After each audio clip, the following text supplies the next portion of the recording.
Good evening, ladies and gentlemen. Welcome to the Picturehouse and to this special screening of Steven Spielberg's War Horse. It's actually one of the first public preview screenings there has been. We do have some special guests in tonight from Iddesleigh, which of course is very instrumental in the creation of War Horse. And Michael Morpurgo is also here and has bravely volunteered to answer your questions after the screening. So enjoy the film and do stay in your seats afterwards and we'll do a little Q&A. Thank you very much. Well, the Devon countryside, it seems to me, is very much a character of the film. He thought that too. And obviously with the audience here, I think a lot of people who don't live here will look, for example, at that final scene, at that extraordinary sunset, and will think, well, this is camera trickery, this is filters on the cameras, etc. But I think no doubt you and pretty well everybody here can bear witness to the fact that actually that is a Devon sunset, am I right? I think about less than a week ago, there was a great flood in our part of Devon when all the rivers came up, and Claire, my wife, and I went for a walk late in the afternoon, evening, to see the floods and stand on the hill and look down on them. And we stood there for some while, and as we came back, it was darkening and darkening. We were walking back down the lane, and I stopped at a gate, and I looked back, and this was, I said to Claire, it's a Spielberg sky.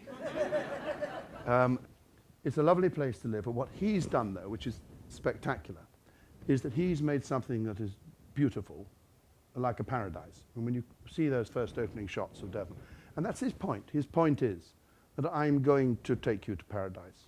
Yes, to a troubled farm, a hard-working farm, like all of them are.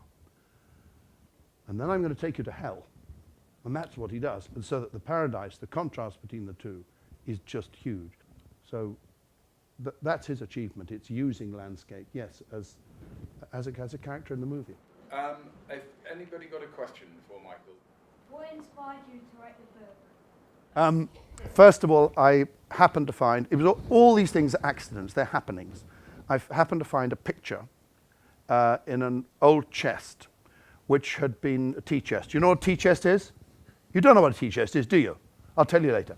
Anyway, in this tea chest was found all sorts of rubbish which had been handed down in our family. And there was a broken picture in it. And this broken picture, when I picked it out of there with newspaper and stuff all around it, was of horses charging up a hill in the First World War. I could see from the uniforms it was British cavalry in the First World War with their swords out and revolvers out. And they were charging up a hill, and there was a wood and barbed wire between the wood and the charging cavalry, and soldiers, German soldiers, firing through the barbed wire. And the reason the picture hadn't been hung, I think, and the reason it was in this tin sort of box, was because it was a horrible picture. The horses were already caught up in the barbed wire, and the men were caught up in the barbed wire. It was a horrific picture. I didn't want to look at it, but I did look at it, and I took it out and I put it on my little desk and kept looking at it and couldn't stop looking at it. And that was when I rang up the Imperial War Museum and asked about the horses in the First World War, and they told me what I've already told you. But then I happened accidentally to go to the pub, which is called the Duke of York, as was said just before that cavalry charge, in a place called Iddesleigh, where I live. And I met, not for the first time, but the first time I ever talked to him about it, a man called Wilf Ellis. And Wilf Ellis lived in the village, and he just sat there, and I have no idea why to this day, but he started talking about his time in the First World War, what regiment he'd been in, what age he'd gone, about being gassed, about being at the mercy of a German soldier with a bayonet in his chest who didn't kill him. And all these stories were coming not from a book, not from a poem. I'd read the poems and I'd read the books and I'd seen the films. This was someone who'd been there. And then I knew that down the road from me there lived another man who'd been to the First World War, who was called Captain Budget, and he'd been there with horses. And I went to see him. And that was a more formal interview in a way. I did ask him lots of questions about being with horses in the First World War, how it was for the horses, how it was for the men. And he it was who told me about this extraordinary bond that grew up between rider and horse, and the way they relied upon each other. And then he told me something which broke my heart, really, because this was a fairly tough old bloke. And he said at night he'd go to the horse lines and feed them and see if they were all right. And he'd stand by his horse and he'd talk to his horse. And he said he was my best friend. I wanted to write a story about the First World War which was seen if you like, from a neutral eye. And I thought then we'll tell it through the eyes and the heart of a horse. Maybe you could do that. But then I knew the horse would have to speak. The horse would have to write the book, and that was ridiculous. It had been done already in Black Beauty, and I thought, well, you can't go down there. I couldn't do that. And I didn't really have enough confidence, I think, as a writer to do it. The last thing I'll tell you is that we have on this farm, where I live, children who come to live and work on the farm.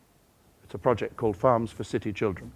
And this is a long, long time ago now. We're talking way back in 1980, something like that. And there was a school that came from Birmingham that had been before. And they knew me, the teachers knew me quite well. And when they got off the coach on a Friday afternoon, the teacher said to me, Michael, that boy who's getting off the bus just now, please don't do what you normally do and point at him and ask him questions, because he hates to be confronted with a question, because he won't answer, because he doesn't speak. And he doesn't speak because in his report from his last school 2 years ago, it says he's got a stutter, and he can't or won't speak.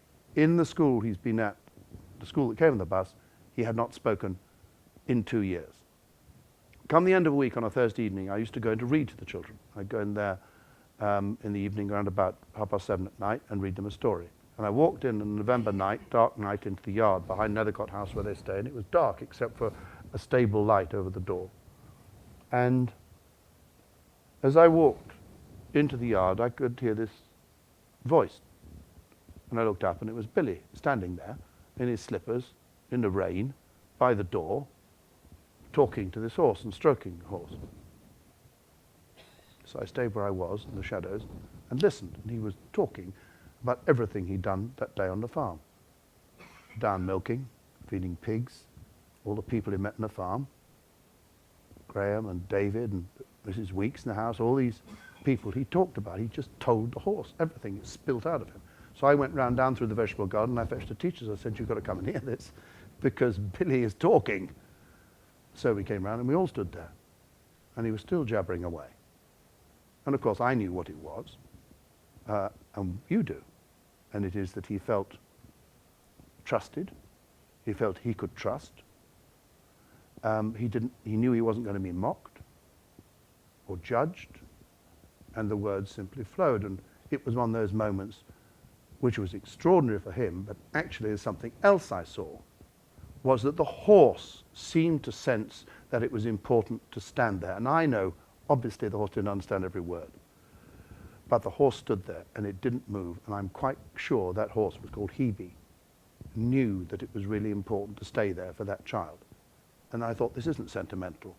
This is about a relationship of trust building between two sentient beings, horse and boy. And I think very soon after that I started writing. But it was that moment that gave me the confidence to do it. It's a wonderful story. Well, we talked about the horse, and there's been a lot of discussion recently about whether there should indeed be an Oscar for the best animal performance. And I think there's a little dog in another film called The Artist that's vying with Joey, of course.